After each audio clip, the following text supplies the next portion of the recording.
to Echoes Down the Road, a podcast presented by the band West of House. My name is Erick, and we'll be talking about Holy Ghosted today in episode 7. This song was written in the early summer of 2020 as cries of justice and civil unrest engulfed the nation. No punches are pulled as we talk about all the pieces that came together to create this powerful and heart-wrenching song.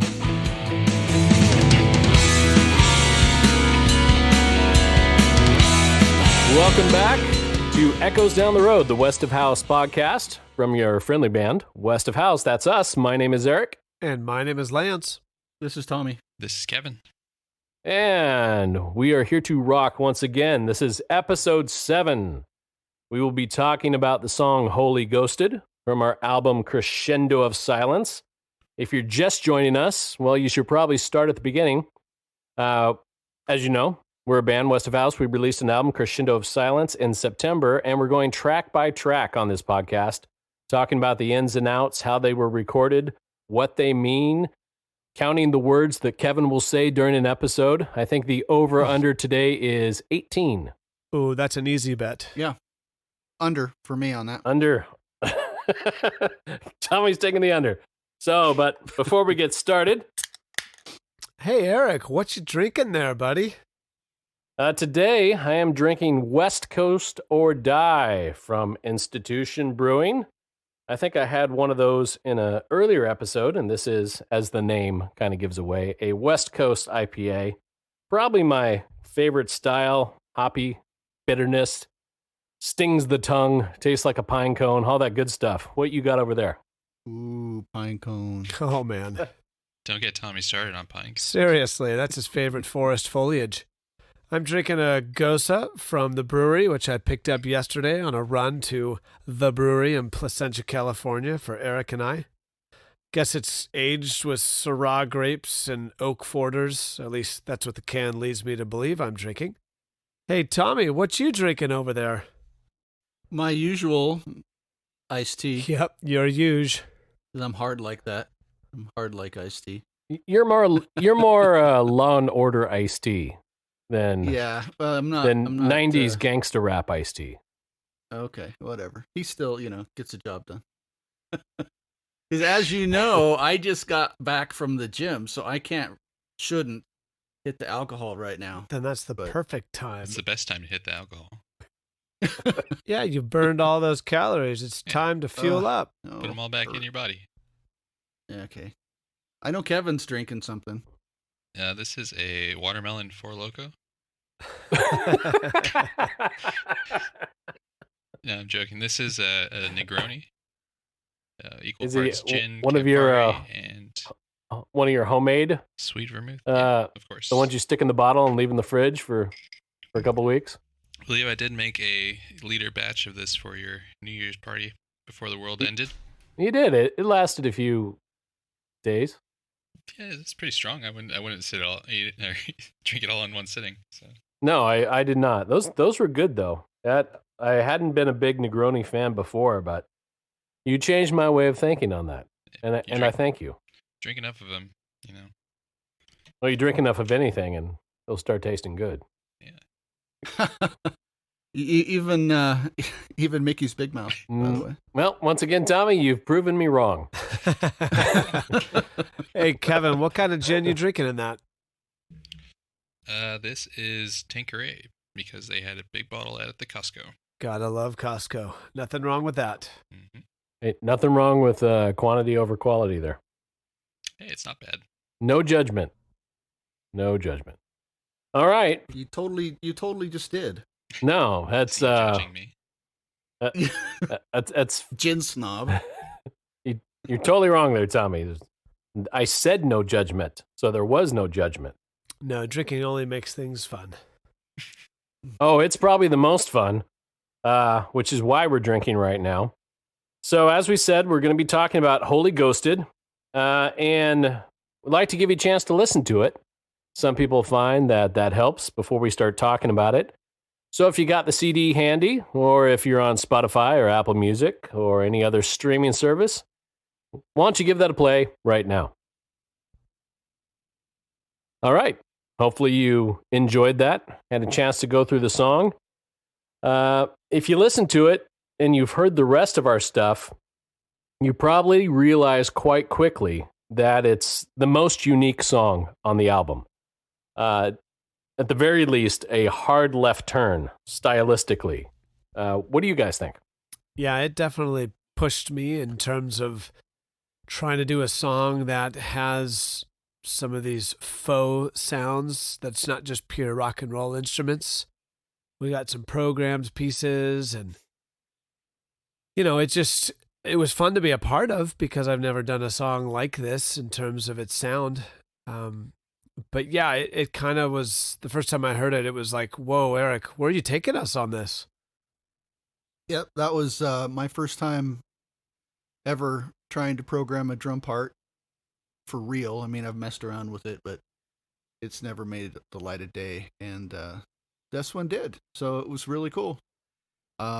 It was funny because I I didn't really know what the song was about or how heavy it was, and I was coming up with some pretty techno, fun, circusy type beats, and Eric's like, no, that's not where we're going with this one. Maybe next time. Oh, well, take this out and take that out and take this out. That's not going to fit. Well, but I didn't know. Thanks to the magic of hard drives, I believe when we get to the drum section, we might be sharing some of those outtakes with the listening audience. Cool. There you go. So you could hear that could be like a the circus version of Holy Ghosted that could have been. With the 2/3 clave in the super dark part. Oh yeah, yeah. It's just it's an encouragement to actually listen to the lyrics before you start putting in, I don't know what you said, baklava or whatever percussion instruments. 2/3 clave. It was actually a 2/3 clave on an anvil sound, banging it on an anvil. That was the sound. Well, that's probably would have worked for a Roadrunner cartoon. Right. Yeah, it didn't work for this. So this demo, it was originally called Benzo Haze. We always have some strange name for our demos before they turn into the actual songs. And the funny thing about this, I think maybe even more so than Chasing After Memories, the demo is almost completely the final.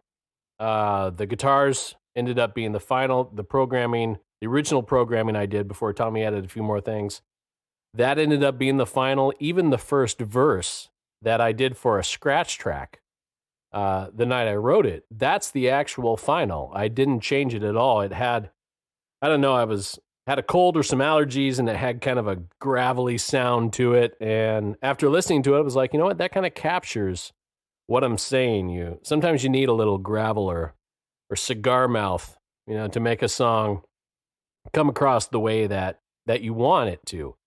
So I'll play a little bit of that demo right now, and you can kind of hear how close that is to the final version. So here you go. I can't breathe.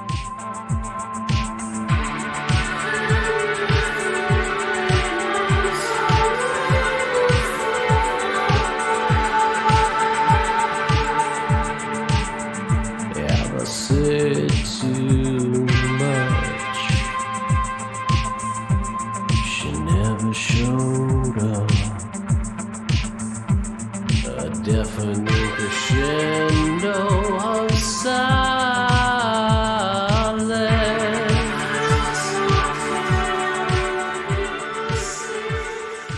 So as you can hear, pretty damn close, to what ended up being the final product. Obviously, the mix wizard, Bobby Phillips, added his magic, but we weren't far off.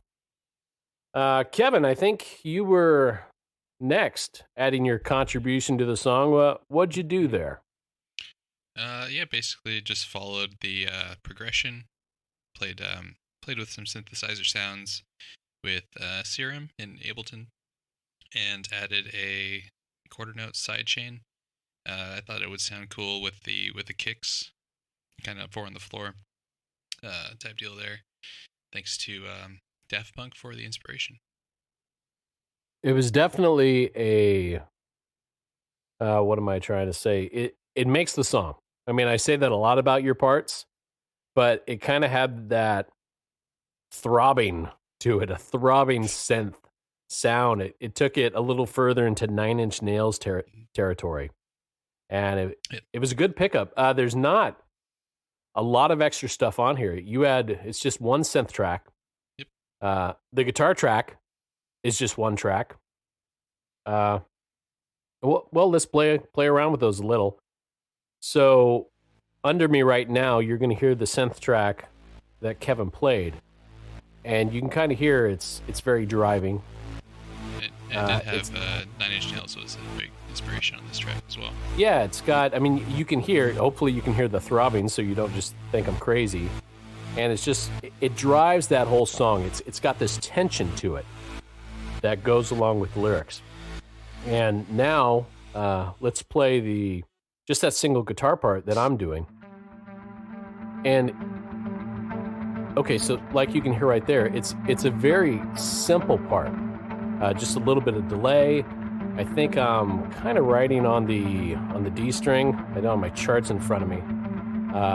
But there's some open work and just a little riff going on with a little bit of delay. And then those big hits, for the chorus, which are big driving C's and D's. And those two things together in that programming, I mean, man, you do that and you've got a hell of a song right now. So we need some more parts, obviously. And I think that might have been Lance. Yeah, I thought I actually went second. I mean, I know Tommy was last, but I thought Kevin came later into the process. So, but do you remember if that's the case? I don't know. I think I went to Kevin first. Either way, it worked out. It did. So we could pretend you went third. Yeah, let's pretend. Yeah, for me, I think, again, this song being such a kind of a departure of a normal rock song that I'm used to, I felt like I needed to start off in the verses with a kind of a light driving feel. It definitely, from the bass perspective, had to complement the complexity and the vibe that you had already laid down with your guitar tracks, and evidently Kevin's guitar tracks and synth. For me, I had a question about the bangs. It sounded like a trash can was hitting, like, a la Oscar the Grouch. But again, even in that part, I gotta have some light driving sections. The chorus kind of allowed me to be more of a complimentary line with what was going on. It gave me that freedom for some walking bass lines that allowed to link the sections between the verse and the chorus.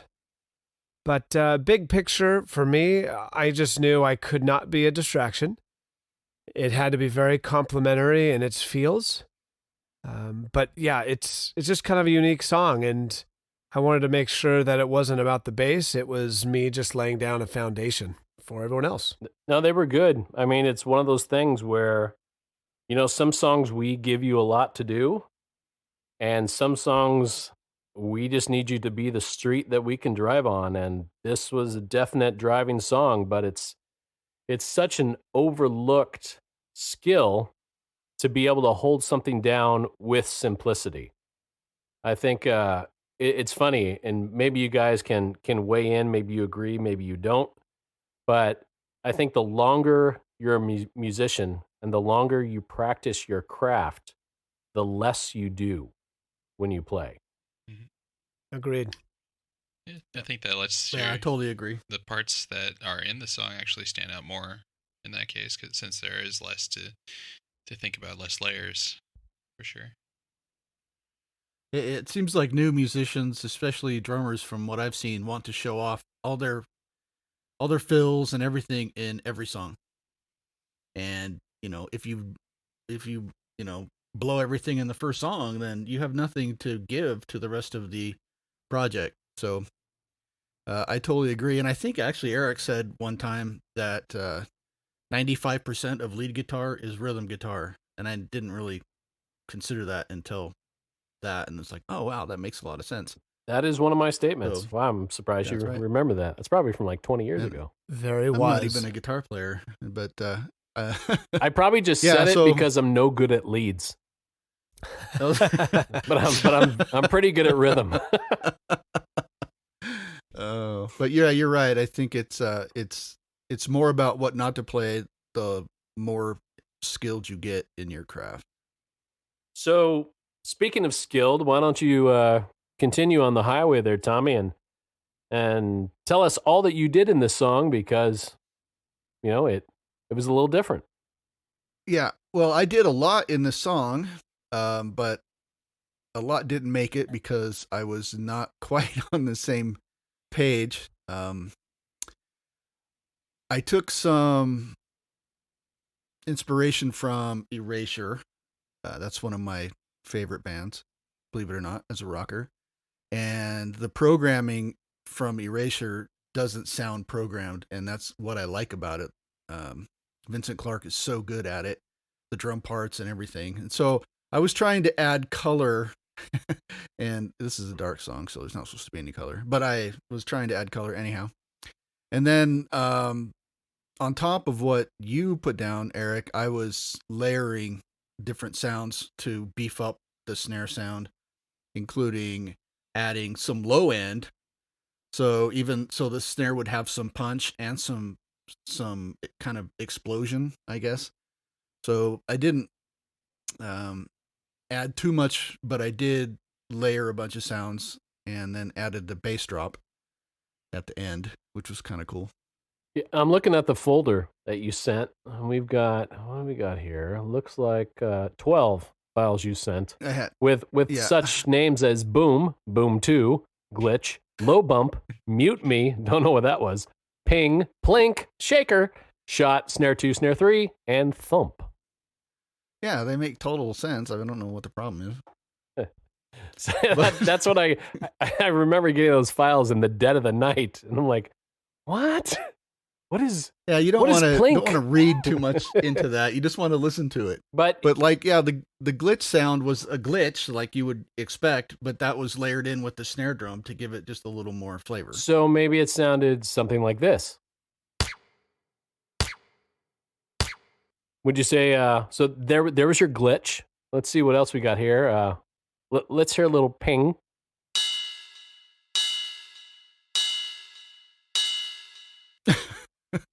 Okay, so there's your ping. Oh, we can't leave out plink.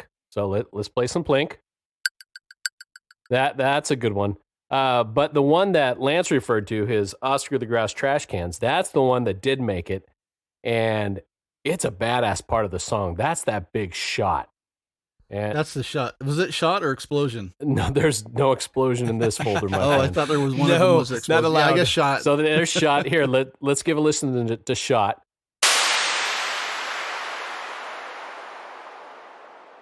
Okay, and you can hear how that part is so integral to the song, because when it comes, it's visceral. Just that one little thing. That's another thing about the beauty of minimalism. We just needed one every now and then to kind of drive that point home of where the song is going lyrically. So even though you got 12 files and we used, I don't know, 2 or 3? 3 or 4. Yeah. 3 or 4, maybe the 4th one's muted and you don't know about it. I don't know. Could have happened. But that's what worked. That's what fit the song, and it fit really well. And those few added to it.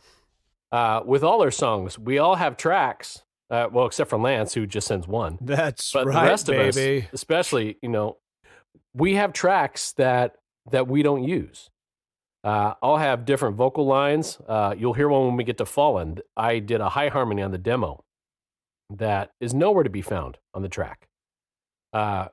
We talked about it with, what song did we talk about it with the synth? Was it Yesterday's, Kevin? I think it was. The one where, the organ. Yeah, I did too much. It wasn't too much. I think it was a different tone. Yeah. There's something that will, he'll turn it in and it'll be good, but it just won't fit. Most of my tracks don't see the light of day. So I may put down 25, 30 tracks on a song, but then I'll have another 10 or 15 for each song that I end up not using and killing because it doesn't fit the song. Or Kevin and Dave will turn in something later that will be far better than something I did, which is usually the case. And, well, my guitars may go mute. They were great for the demo. They inspired these guys who are much better players than I am to do something. And I think that's just part about being a band. You cannot have an ego in a 5-person band and expect to make any music of worth. If everyone's fighting so hard, well, that's my part. That's got to get played. That's got to get turned up. If there's any of that, the band is dead on arrival. I think that's one of the great things about West of House is we don't have any of that. If it doesn't work, it doesn't work. It's our self-esteem isn't rooted in our tracks or in something we write, so if it has to die, it dies, to paraphrase Ivan Drago from Rocky IV. I will break you. That's nice, Tommy. Great movie, by the way. Yeah, Eric, you bring up a good point about West of House, and part of it probably goes back to most of us being friends for so long. And we just have a good mix of personalities. I remember the first time I laid a few tracks down on this and sent you samples that I had done. You made comment like, hey, that's just too much, or it's too busy, or hey, can you pull it back a little bit? More thinking dynamics, and I'm totally fine with that. I mean, especially a song like Benzo Hayes, aka Holy Ghosted. It was more of trying to find the vision that you had for the song, and I'm happy to oblige. And, you and I go back and forth with ideas about each other, or about how the overall song's coming together from other member tracks. Overall, we're a pretty flexible group that gets along pretty well with each other. Well, and not to, I'm probably going to throw us all under the bus. We still have good head-butting moments. We talked about those in the Denmark episode, and those are necessary too. I mean, that natural conflict of, fighting out the song as well. Well, it's kind of a fine line, isn't it? Between, you have to put your ego aside to write a successful song. But in some ways, you also have to battle it out to have a successful song too. And it doesn't come with, malicious fighting or anything like that. There's no toxicity in this band whatsoever. But we'll have, a good verbal text altercation of just, punching our views across to see what rises to the top, kind of iron sharpening iron, so to speak. Well, good thing we're punching our views from a distance. Our text threads can get a little spicy, but could you imagine if some of those conversations were in person with each other? Maybe we just punch each other then. I'd like to fight you guys. Of course. I'd love to watch that, Kevin. So moving on to kind of Holy Ghosted as a whole, there's a lot of intentionality on the song. We've talked about how I'm very intentional in my songwriting in the things I put forth. But in this one, maybe more than the others, everything I did was for a reason. Even starting out with that little intro where you kind of hear the vinyl cracking before that electronica beat fades up. So that vinyl cracking was very intentional. This song was always going to be track 6 on the album. We're hoping to still put out a vinyl of Crescendo Silence. It will come one day. And track 6 is going to be the start of side B. And it was always going to be the start of side B. Because my dream was that when you flip the record and you put that on, and then you hear kind of that vinyl skipping, that for a brief moment, you may be really pissed that you got a bum copy of the album. Because it goes on for just a bit.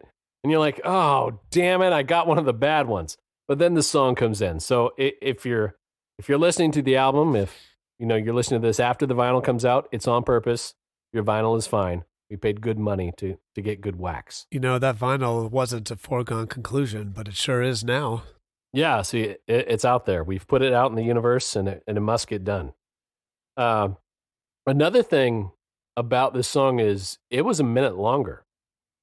I can recall, and Lance, you'll probably remember, I sent the song to you, and I don't remember the entire text conversation, but I think I said, is this too long? And I sent you a short one, and a long one and a short one, with a whole verse and chorus taken out of it. And it was I think it was pretty apparent right away that the original version was too long. I do remember that text thread now that you mention that. You were so excited about this new creation, and I enjoyed listening to it. But yeah, I think it just repeated those sections too much, too long, too often. I don't remember, but I do remember feeling like, hey, this would be great if it was just a little less than what we got down here on our tracks. Well, a song can definitely overstay its welcome. I get to listen to a lot of albums, that track at the 50, 60-minute mark. The songs are 6 or 7 minutes. And there's a place for that in prog where, something great is happening. But a lot of times you're just left exhausted because there's too much going on. And I think Ghosted is great. I'll listen to the song and I'll be like, oh, I gotta play it again. It was over too fast. And I would rather we have that problem. It's why the album only tracks at, I think, 43 minutes. Because I want people to be like, I went through that fast. I'm going to listen to it again. I've mentioned before, I don't remember if it was in an episode or just in person with you guys, but I took a lot of inspiration from the length of Van Halen albums, the early Van Halen albums. They all tracked at like 35 minutes, and you heard 10 great songs, and you were done. And what you did was you played it again. Rather than hear an album that's 16 songs in an hour and 5 minutes, and you just want to be like, oh, I need a nap now. Exactly. It was too much. Yeah, I was just having this conversation with a friend at work about, albums nowadays really don't exist. All of your top artists, I'll say young artists, and the kids following them, be it millennials or not, but they're all singles. There isn't an album like when we were kids and we would go get that full album, or most of us, we'd go through the U CDs, and most of us would listen to it from beginning to end repeatedly. And, the songs ended up becoming connected one after the other. And nowadays, when I listen to the radio of an album I owned, and I'm waiting for that next song to come up, and it's Supertramp or something, I'm a little disappointed for a couple reasons. It wasn't this single phenomenon that I will call it nowadays. Yeah, it's interesting you bring that up. I read an article a couple days ago. They were talking to people about the album experience. I mean, obviously, we're a bit older. We're not in the 18 to 25-year-old demographic anymore. But, I mean, I grew up and my music sensibilities are even older than I am, and especially in early 70s stuff, where you want the album to be an experience. You put it on, you listen from start to finish, and you take it all in. In this article, it said that out of 18 to 25-year-olds, a quarter of those, 25%, have never listened to an album from start to finish. That is not surprising at all. And that was, it's definitely, there's a single culture. And, I get it. I'm not here to bemoan anyone's way of listening to music. If you're listening to music, you're already doing something great because not enough people do. But it kind of, well, one, it taught me about the importance of singles, which I don't think about enough. But also, it was just really weird to me because, like with Crescendo of Silence, we had meetings about track order and where everything was going to go and what was going to be in spot 4 or spot 6.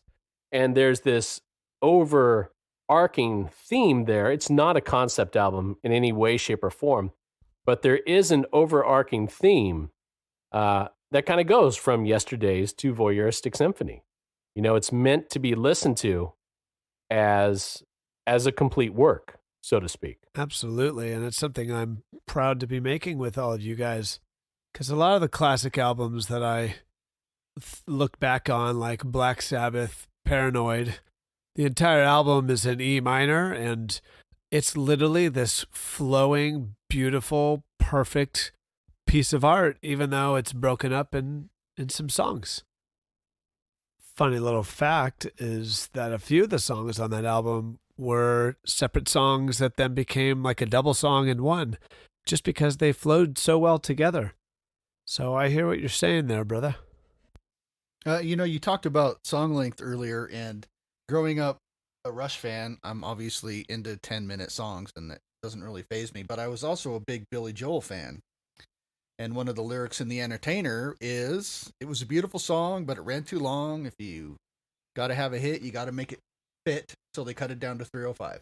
So, that just, when I got into playing music more professionally, that kind of came back like, oh, wow, this song's too long. We need to make it shorter. We need to cut it down. And that's what you did to this. And it's a hit. Yeah, it worked. I mean, it was a far cry from our God Complex days, Tom, where, I don't think we had a song under 5 minutes. And then especially, No. if I'm writing a ballad and I decide, hey, I'm going to put 8 verses in here and no discernible chorus. Well, it's fun for me, maybe, but to anyone listening at home, they're like, oh my God, I'm moving on to the Proclaimers. This is horrible. It went from being a song to a hymn, and then it's like, okay, yeah, we're just going to do verses 1, 3, and 5 today. And then, I never understood that in my early formal church going days, where they'd pick out a hymn, of which there were like 6, 7 verses. But, sometimes you never did like verse 4. It was always 1, 3, and 7. They never did a song and be like, let's do the whole song. It's like the whole album experience argument. Do you admit that the song has verses that suck and shouldn't be sung? Just too damn long. The rent is too damn high, guy. Yeah. Well, the song is too damn long. Every hymn in existence. Every hymn. Let's do all 19 verses of Just As I Am. But the nice thing is they're only 30 seconds long, so Right. I think long songs have each hymn place. or each verse. Yeah, it's fun for the band. Like if you're playing live, obviously you'll want to keep jamming on or vamping on what you're feeling. But as an audience member, it's like not exactly what they want. Yeah, that's you raise a good point, because songs definitely take on a different life when you play them live, and you definitely have to read a crowd. If a crowd's into it, you can spend a little more time than usual taking extended improvisational sections of songs and drawing them out. But yeah, you got to know where the crowd is, because in practice, it's for us. Live or recorded, it's for the listener. And all this is, I feel like a huge hypocrite, because I did finish up a solo album that is one song that is 34 minutes long. So, maybe there's 10 movements, but yeah, it's one song that's 34 minutes long. So everything I said, just throw it out the window, because obviously I don't know what the hell I'm talking about. All right, let's talk about vocals on this one. Easy song. It was an easy song to track. Like I said, that first verse, it was the scratch track. It worked well. Lots of layers in the chorus. Lots of falsetto and chest voice going on, and just weaving throughout these themes and harmonies. We put a really cool effect just on the line crescendo of silence. I wanted that to stand out, so I told Bobby to have some fun on it. He stuck some phaser on that. It kind of, because that ended up being the album title, it kind of stood out. There's no guest vocals on this track. That's all you. No, there's no guest vocals. That's all me. No. What was the one review where they said they loved the female vocals in Yesterday's? was that Yesterday's? That was Yesterday's. They said with an excellent female backing vocal. Well, it was very lovely. Yeah, that was just me, man. It's talent. I take it as a compliment, because women sing far better than I do. Maybe it was about the timbre of the vocal, and that's a compliment. If you thought, tighten up the shorts and hit that high note. It's easy stuff, man. Falsetto's cake. But we should do a whole podcast in falsetto. What do you think? Falsetto. Yeah, I will have you do that on one of our next songs, Tommy. I'm really interested to hear that. I will. I'll go. I will for it. Falsetto battle you to the ends of the earth. You want to throw down? I'll lose. I'll have fun. I'll have fun, but I'll lose. But it's fun to do. I mean, it's not the good thing, when you rock like a rock high note, that can be difficult. Because, if any of you out there, maybe like two of you, have actually seen me on stage, when I get ready to do like a big rock high note, I actually change my stance. I go into like a 60-40 command stance, and I put weight on my back leg, and I tighten my muscle girdle because that's where the power of vocals comes from. You're not singing from your throat. If you do, by God, you're doing it wrong, and stop. And you'll actually see me take a step back, and it's kind of like a football block, and you throw into that vocal. Falsetto is a whole different monster because it's coming from a different register of the voice, and you're using a different part of the vocal cords. And, like Tommy could talk about Bandcamp for 8 freaking minutes, I could probably go on the same diatribe, about the voice and all the intricacies and what a powerful instrument it is. And also the most moody. I mean, these guys, when they're playing, they can change some stuff and be ready to play. You can play drums any day. You can play bass any day. You can't necessarily sing every day because you may wake up and your voice may not, cooperate. We're in allergy season right now, and I'm having to cut some vocals for some songs, and it's freaking hard because my head is just filled with goo. Half the time. Cramps. You get what? I get finger cramps. You get finger cramps. I'm not saying that your struggles aren't like mine. These are definite first world problems. But the voice is finicky. It's hard. Even like doing a podcast. I may wake up one day and be like, you know what? I sound like a 50-year-old Judy Garland. I don't feel like doing the podcast today. But there's an audience out there for that too.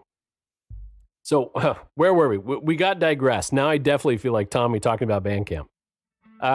Vocals. We did vocals. I do a guitar solo on this song. As you can tell, there's no skill to it, just wonderful melody. So that's how you know it's mine. No skill, lots of melody. Very Pink Floyd. I used Pink Floyd tones. I used... what did I play that on? Actually, yeah, I played on a Fender. I played on my Strat, and love that solo. Love the solo on Holy Ghost. It worked out well. But diving into vocals now. Now, here's where this song gets... It gets heavy. It comes up to the line of being pretentious, and I hope it's not, but damn, it's close. So there are 3 distinct voices. No, they're all mine, Kevin. It's all my voice. But there are 3 distinct there are 3 distinct voices singing in this song. Which is different. Usually in a song I'm singing one character. The character may be me, and like Chasing After Memories, that's obviously me singing to my bride. Or in a song like, I don't know, Moving Shadows. The protagonist could be anyone, singing a song like that. But in Holy Ghosted, there's 3. And that first verse, especially punctuated with the I can't breathe part, can any of you guess who that might be, gentlemen? I don't want to cheat and give it away because I already know who it is. Well, I'm about to spoil it, so I'm giving you a chance to make it look like you know what I'm doing. Kevin, it wasn't me. Are we gonna go to Kevin? It wasn't about me. Oh, Kevin. Who's the first voice there, Kevin? Of course, it wasn't about you. I don't think that was the question. Well, I think what all the Westies need to understand is the timing of when this song was written is pretty critical. Is it not, Eric? You are correct. Okay. So do you have record of that in our Google Drive of when the first tracks were laid down with Benzo Hayes? June. Looks like around June 23rd was when I cut, I think, the original demo for Benzo Hayes. The original demo had all the lyrics? Well, the first verse came with it. Ooh, interesting. So I sent you, there's a snippet that I played. We talked about the demo. The demo was actually a snippet that I sent to the guys. Right. We did. So that means if I go back to the lyric, I Can't Breathe, you mentioned before, that was about the same time in the year when our country was so mad at each other and on fire practically. A lot of protesting had that phrase, I can't breathe, even in the NBA, if I remember. And so, if I'm not mistaken, that would go all the way back to George Floyd. So correct? So yeah, Lance, George Floyd, that was May 25th of 2020. And less than a month later, Benzo Hayes came into being at the end of June. And you nailed it. That first voice is George Floyd. I'm not going to go over and read the lyrics. They're just a little bit too heavy for me to do that on this one. You guys can go back and check it out. But there's two voices there, or two verses. And on each of those verses, that is supposed to be the voice of George Floyd. And with no disrespect, obviously, what happened there was a complete tragedy and wrong and murder, in my opinion. And really kind of turned a corner for this country with how we view abuse of power. And, it's something I wanted to put into song. And, I think something that can't be left unsaid is I'm white. And that's, not always comfortable for someone who's white, someone who, this is not my experience. This is not my experience due to being white, due to my privilege. I don't have to worry when I'm pulled over by the cops. I don't have to worry about many things that people of color worried about. And so putting this into a song, I wanted to do this in the most respectful way possible, while also acknowledging, and we'll talk about that in just a bit, that this is not my experience. I'm not trying to speak on it as an expert, but as, what I see from my viewpoint, which, like I said, is a viewpoint that is elevated above people of color just based upon being white. We could argue all day long about critical race theory. We could argue all about white privilege if you think it exists. That's a different podcast. Feel free to email me and I will go into it all day long. We can go round and round on that issue. But like I've said before, I've got the microphone on this song, so I get to say a few things, and I want to use that pulpit responsibly, both socially and personally. So all that to say, verse 1 and 2, those are the voices of George Floyd. Then we get into this falsetto layered chorus. Now, do any of you want to hazard a guess what voice that is? Well, before I guess, I would love to ask you if the fact that you sang it in falsetto had any significant meaning to the voice you were trying to portray. Just to create, it's meant to sound different. The verses are, that very, very low, that they convey a certain attitude. The falsetto definitely sets it apart. I'm sure you could think metaphorically and maybe put something together there, given that I know who that voice is. So yes and no. I guess I'll say maybe, Lance. Maybe. Well, the fact that it's falsetto is important because the way you layered your voice, it sounds like a choir to me. And by definition, falsetto is an unnatural voice. It's fake. It's hollow. Ooh, I like that. No, now I'm tracking with you. I hadn't even thought of that, and that'll preach, man. That's good. Oh, I like that. Keep going. Educate us, sir. Well, you give me way too much credit. But, because the title, it's spiritual sounding, and we've got this choir sense to me and this falsetto, I went back to the title, right? The Holy Ghosted, the fact that it's past tense, which I've never heard that phraseology before of being past tense for the Holy Ghost, which, is the Spirit of God. It's God's Spirit. For me personally, I look at it as the spirit of conviction. And if this spirit is past tense, that means this conviction's from the past, which means it's no longer present. And if the Holy Ghost isn't present, that's kind of a problem for those of us religious folk. And like many things in the church, humans muck it up. And often the conviction to do good, to do what's right, typically surrounding the need to share the love of God, is lost and has been forgotten or somewhat. So I don't know. I'm curious how everyone else, unpackages this one, because this song feels like it has one of the strongest messages this album has to offer. Well, we can. Why not? Let's let's pull them off. So, tell me what you're thinking, man. Let's go down this road. People are listening, or they've just stopped listening at this point. But what the hell? Let's forge. Maybe Kevin and Tommy will even weigh in as well. No, I was gonna say it does boast the album title, so obviously it meant something big. That is true. Good insight, Kevin. I think he's over 18 words, Tommy. You've officially lost the over-under. Yes. And I have except one. Except for I edit this, so maybe not. That's good point. Good point. I mean, I remember us having this conversation about this song in my backyard when you came to visit the Washington, and I still remember most of everything that happened. We did drink a lot of whiskey that night. But yeah, I think we did we went song through song, didn't we? Yeah. Song by song, and you were maybe the first to know some things that these guys didn't know. That's right. And yeah, I kind of blacked in and out of our conversation, but nice, Kevin. No, I remember this one. I remember this one very vividly, and yeah, no, I understand who it is and what you're trying to portray.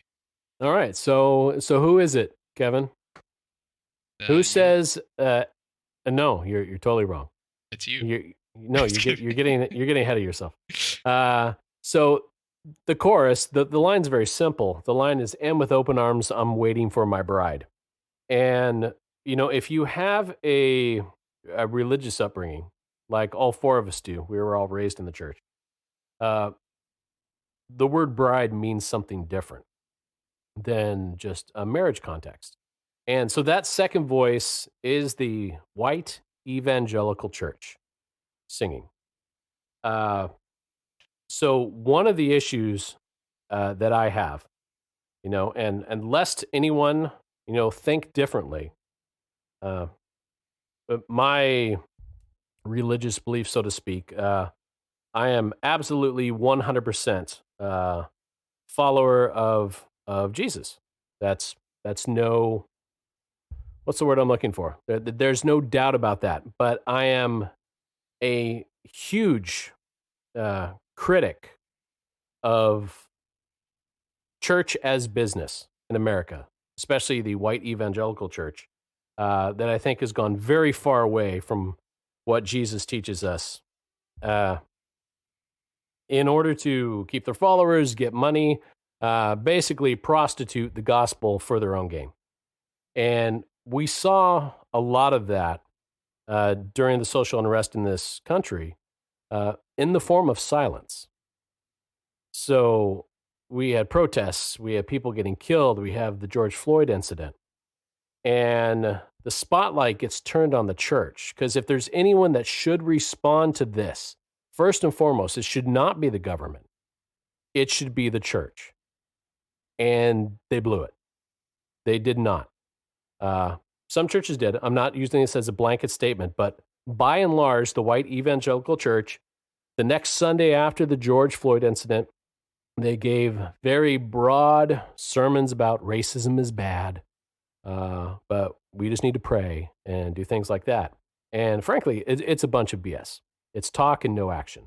And that whole "and with open arms, I'm waiting for my bride," it's that the bride, when the belief that Jesus will come back, and bring the world to himself, they're looking heavenly and being so heavenly minded that they're absolutely of no earthly good.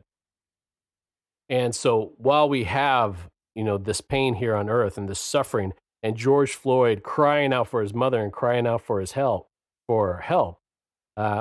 we have the church ignoring this and not acting. And so that second voice there is the church. And in the second chorus goes on and it hits a little harder.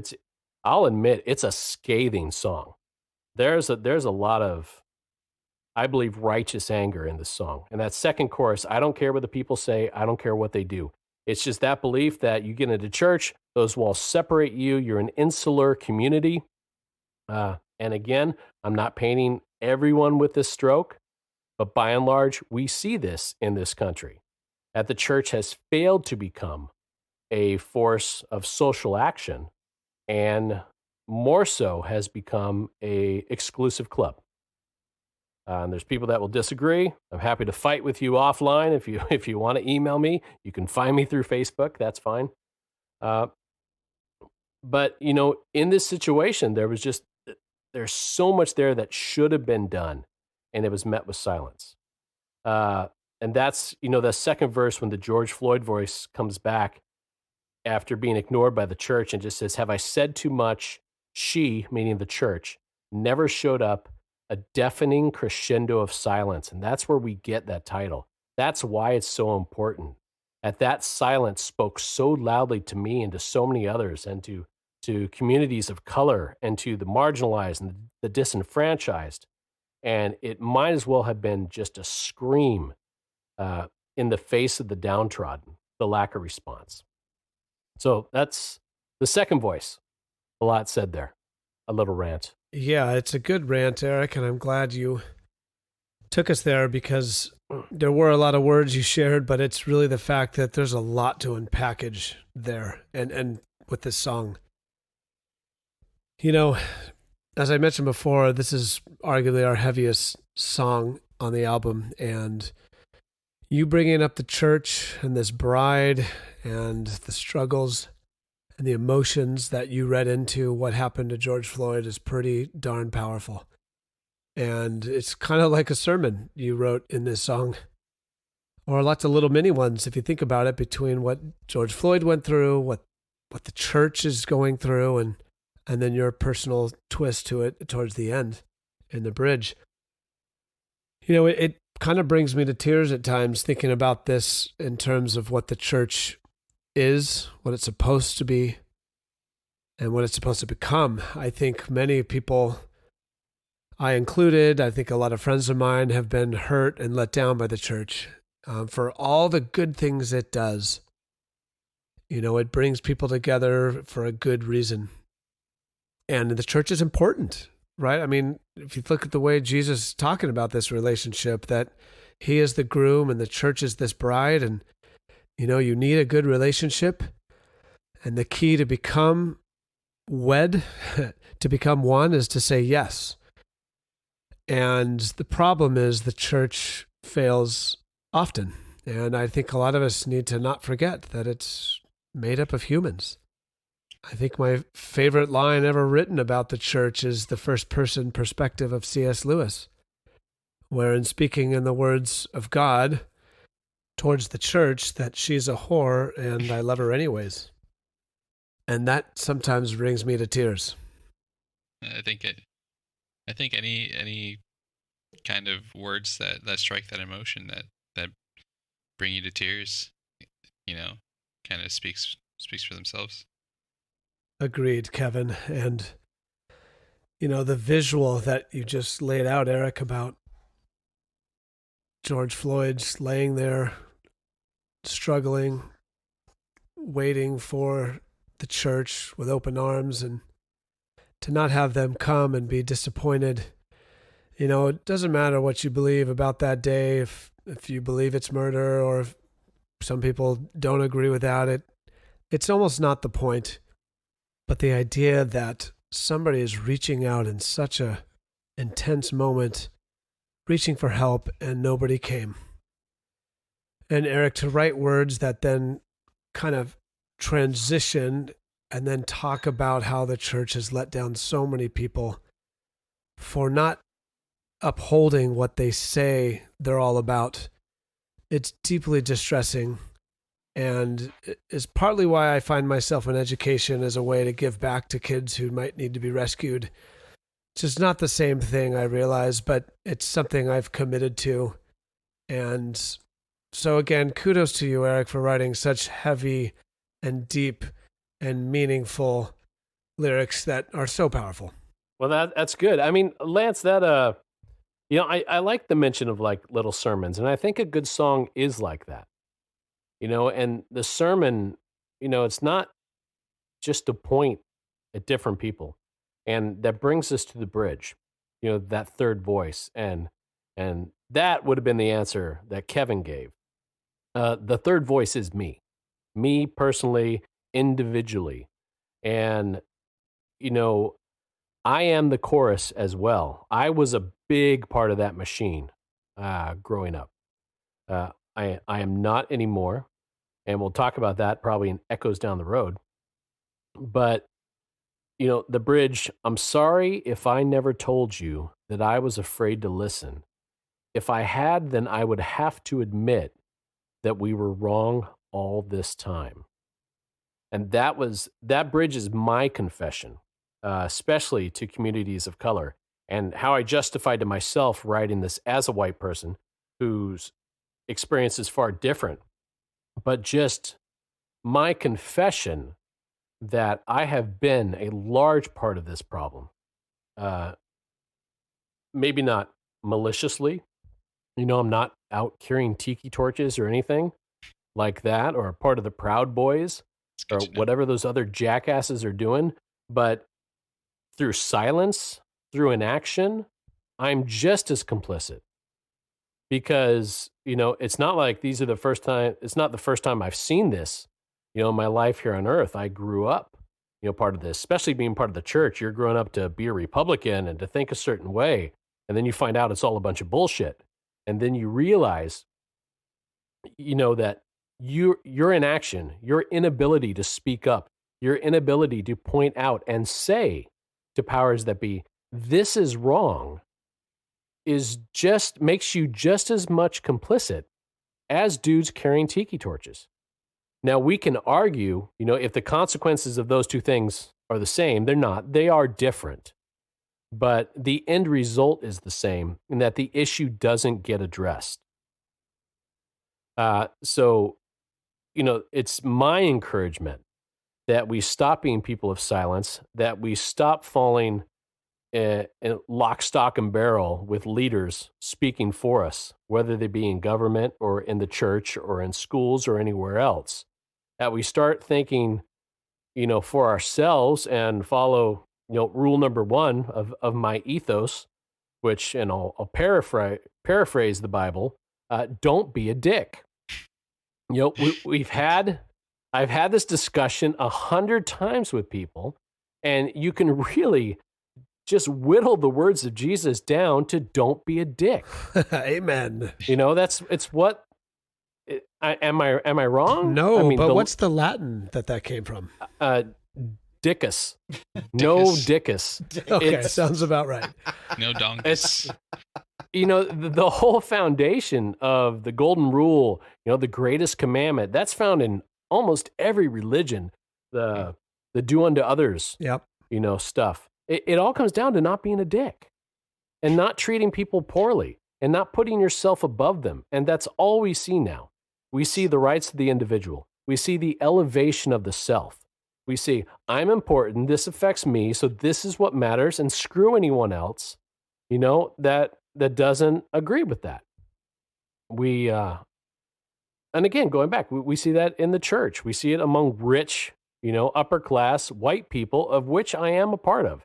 A straight upper class white male Christian, I'm the worst of the worst. It's like the ultimate. Ooh. It's the ultimate. Well, it's probably a minority now, but it just needs to go away. The whole mindset that goes along with that.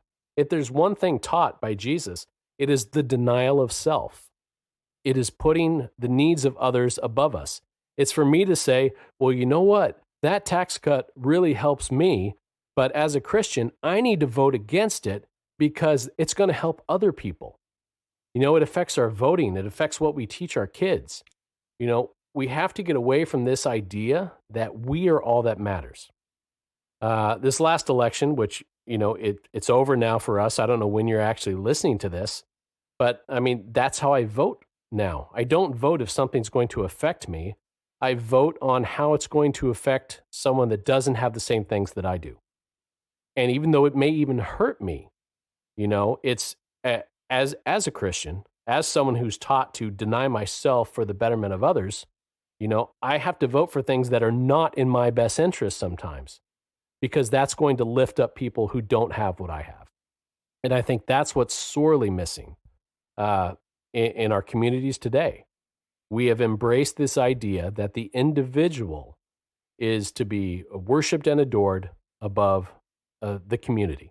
And no, it's not a call for socialism or communism or any of that other BS. If you want to paint with those broad strokes, you can call me a liberal. I'm not. You can call me conservative. I'm not. I'm in the middle. Like I said, I'm a follower of Jesus. That's what I base my thoughts, opinions, and facts on. Well, and science, which goes along with it. Logic, reason, facts, and faith. It's all we need. So again, and I know the guys I'm talking too long, so I'm going to give them a chance to jump in here and just kind of, the conversation's taking a different route, but that's the point of a podcast. These are important things to discuss. This is why we're in music, not just to share art, but to change the world in whatever way we can. So jump in, guys. Argue with me, agree with me. I don't care. Let's just have a good conversation. Boo. Typical Kevin, avoiding the conversation. But no, it's a good point. I mean, Tommy, you've talked a little bit about it, but being out there, what do you think, Mr. Utah? Utah. Is that my name now? Johnny Utah. Utah. Absolutely. Right. Johnny Utah. What am I starting? What am I talking about? Your opinion about Erick's awesome bed of cerebral lyrics. I've just been kind of floating on Erick's words there. And I don't know, not a lyricist. This song doesn't affect me the same way as it does him, apparently, or not apparently, obviously, because I don't express myself this way. So it's hard for me to. I don't disagree. Necessarily, I've been just looking at the lyrics, and I didn't get half of what the song meant before tonight. So I'm still kind of like soaking in and replaying what he said and what this song meant to him. It's not as straightforward as like some of the other songs. I wanted to bring up what Eric was talking about, how people kind of are brought up or they grow up into the system and they kind of don't, or they fear like breaking away from the status quo or challenging the thoughts of what they're taught from an early age. And I think some people take the trust in the Lord and follow blindly kind of too literally, and they follow the leaders that aren't really leading them towards Christ, but kind of away in a whole different direction. And even with the silence and complicity, it's like, I don't know, I lost my train of thought. You were doing good there. You were doing good. Yeah, man. Yeah, you can do it. I can speak from like personal experience, like growing up in a Christian family. I was just taught to, listen to Pastor Man and do as he says. And, sometimes Pastor Man doesn't say the right things. And growing up, like I've learned to think independently and take, the word of God into my own account and kind of not cherry pick, things that I like from the Bible or things that I like from the word into what my personal beliefs are, but take everything into account and think logically about why or why not that makes sense in the eyes of God. Good stuff. I kind of want to call our song Pastor Man now. Absolutely. I like that. There's something really good there. It would have to be a total hard rock song. Absolutely. That would definitely preach. Yeah. There's sermons to be had throughout the album, as we've learned tonight. Heavy stuff, and this is good. This is what good art should do. It should make you think, and we want to make you think. That's why we do what we do. And even, like you hear tonight, like Tommy didn't even know what some of this was about. And that's cool that we can kind of have that revelation here while we're recording. That's good stuff. It's stuff to wrestle with. and we're now, don't get us wrong, 90% of the time we're jackasses and we're screwing around, but we also, every now and then, you get one of these conversations that comes out. No, you talk crazy, man. So kind of moving on, we did a lot there. That went longer than I thought, but I think it was good that it did. We get to the end of the song. I rock the Pink Floyd solo, and then we have, these voices that come up. And there's actually two funny stories here. Lance has one, so you can take it from here. I'm actually going to have one too. Oh, I guess we got three. Go for it. Well, I'm an idiot because I literally can't hear words. And it's kind of been a problem of my life, I think, forever. I don't always listen, but, I'm listening to that song and I just could not figure out what the heck you were talking about, Eric, or what you put on the end of there. And I think I remember texting you and I said, what the heck is that at the very end? I thought you had spliced something in there and was playing it backwards and it was all cryptic and evil. Yeah, and once you told me that it was no justice, no peace, I realized, oh yeah, I just need to actually listen more carefully. Like my wife always tell me, would you just listen more carefully to me? It's great for your marriage there. Really great for your marriage. Exactly. And so initially I was thinking you had put in some lyrics in there backwards and we're selling some cryptic message to our listeners, kind of like the Beatles and Strawberry Fields, where you play it backwards, it says Paul's dead, or Led Zeppelin even supposedly did it in album 4, and there were some satanic messages going on there. I just figured that was one of Erick's dreams. Secret satanic messages. Yeah, exactly. To put that in one of your songs some days. Figured that was your dream. The cadence of that chant kind of threw me off too, because they kind of do it offbeat. So I didn't really understand what they were saying until I really listened to it with headphones on. And it's spliced. It's spliced into the beat to be a little offbeat. So okay. I had to cut, and put it it's on the ands of the beats if you want to get, deep into it. So just to create a little tension, but it's all in rhythm too. So all on purpose. Intentional. I was going to say that I didn't even know what was being said until tonight at the end. I thought you were doing some play off the end of I Am the Walrus by the Beatles, because that's what when I first heard it, it's this sounds like the end of I Am the Walrus by the Beatles. Maybe he just kind of copied it or something like that. And so that was just good enough, apparently, because I never asked you about it. You and I always disappoint Eric regarding his lyrics. I know. I don't remember what song it was, but it was one of the other songs when we were recording. I said, yeah, when you say this, and I said 2 or 3 words, and he's like, I don't say that in the song. So right then he probably knew that we have a hard time hearing the lyrics. So now I go back and I read the lyrics before I have a question about something that's lyrically based. Yeah, after 20 years, I'm just used to it at this point. I'm used to constant disappointment. Guilty as charged. But, at least you guys can play well. Sometimes. So my daughter, my wife listens to the CD in the car. She only has, I think, 1 CD, so she's forced to. She has to listen to Crescendo of Silence nonstop. She knows it inside and out, which is really cool. But my youngest daughter was in the car, and she's 12. And she's listening to it. She knows I record everything in my home studio. And she said, when did Dad get all these kids in the garage to record this? So she thought I brought in an army of children to chant no justice, no peace. It's actually taken from a real rally. It's taken off YouTube. There's probably some copyright infringement on it, but it worked. And you know what? I don't care. Not intended. Is it a recent rally? It was. Yeah, it definitely was. Was it from the actual George Floyd situation? No, it's a recent one. And it just, I watched it and it really resonated and it fit with what I was trying to say better than I could say it.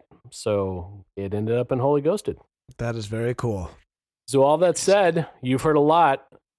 Why don't we listen to the track right now? So here you have it. Track 6 off Crescendo of Silence. Here's Holy Ghosted.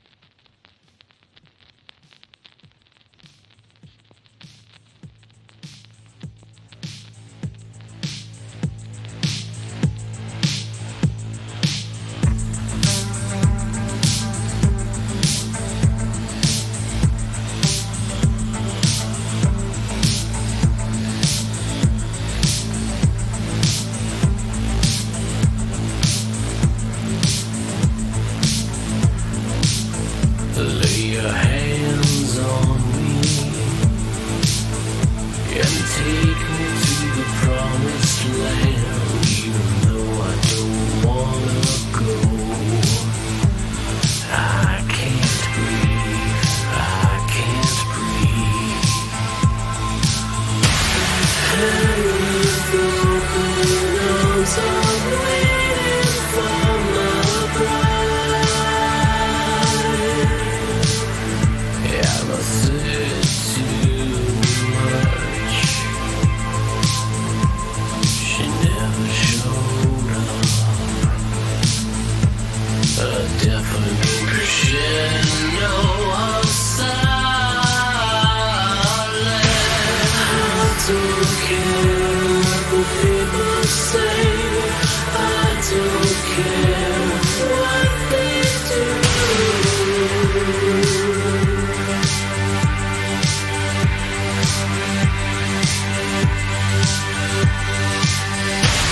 I don't care what the people say. I don't care what they do.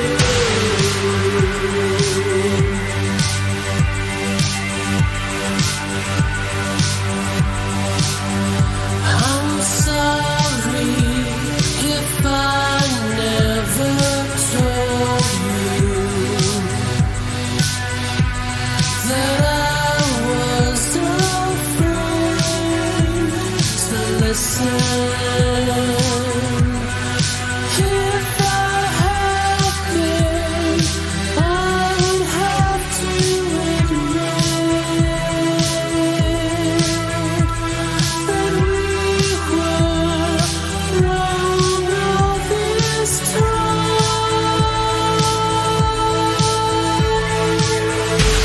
I don't care what the people say. I don't care what they do.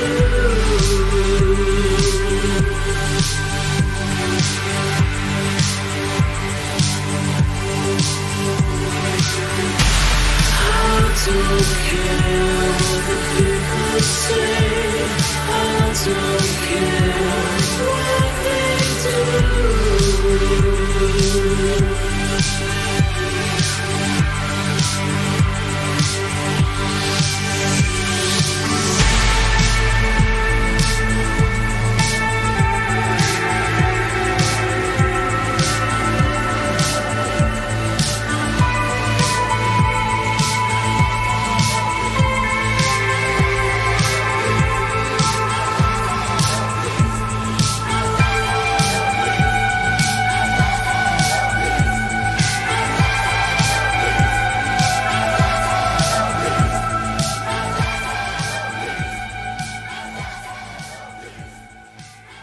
And there you go. And, you know, Lance has mentioned before that the songs are like his children, but I think this is my favorite one. I love every song on Crescendo Silence, but there's something about this, both lyrically and the feel of the song.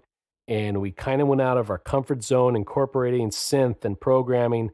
And it turned out to be a really successful experiment. So successful that I think you're going to hear similar things in the future.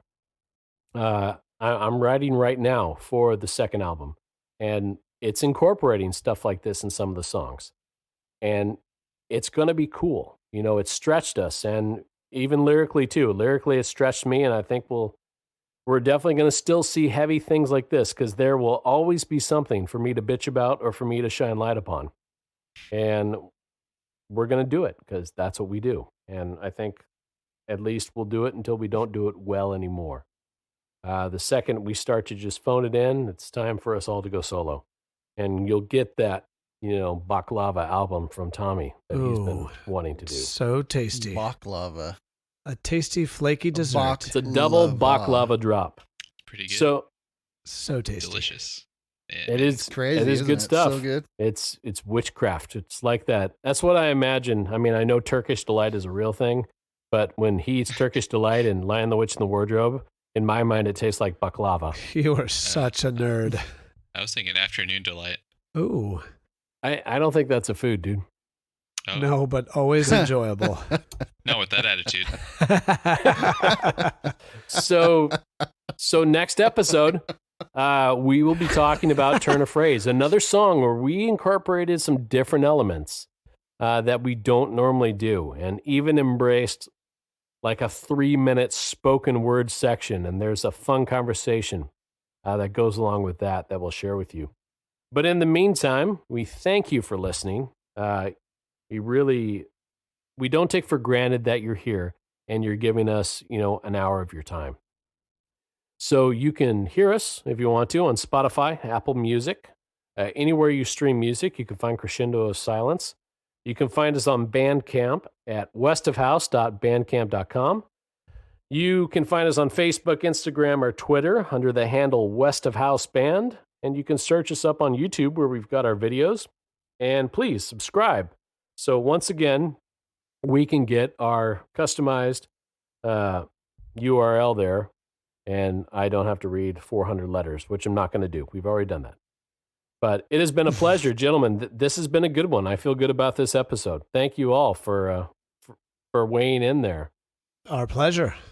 Yeah, just good. nodding. Heavy. Just nodding on Skype, Kevin, does not help the listeners. They cannot see you. Classic. I wish they could see Kevin's excitement right now. It is probably the most excited I've ever seen him in my life. They can. In their hearts. In their You can hear minds. it in his You voice. can hear it in his voice. So, as we've said before, we are West of House. Thank you so much for joining us, and join us again on episode 8. See you soon.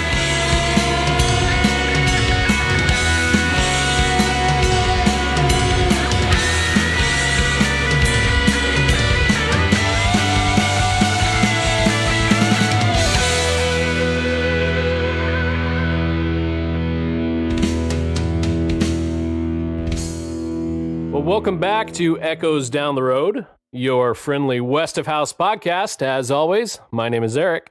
My name is Lance. Hello, Tommy. Where the heck did everyone else go? Are we all alone, Eric? Apparently, I wonder if anyone else could be out there. This is Tommy. I'm Kevin. Tommy's here. Oh, what a garage sale. Oh, Jesus. All right. Take one. Take two. Take one. Yeah, let's try it again. So Tommy, you're after Lance, Like always. Okay, I'll be after Lance. and then Kevin. As normal. Yeah. I'm usually after Jim, but I guess it's Lance. All right, shut up.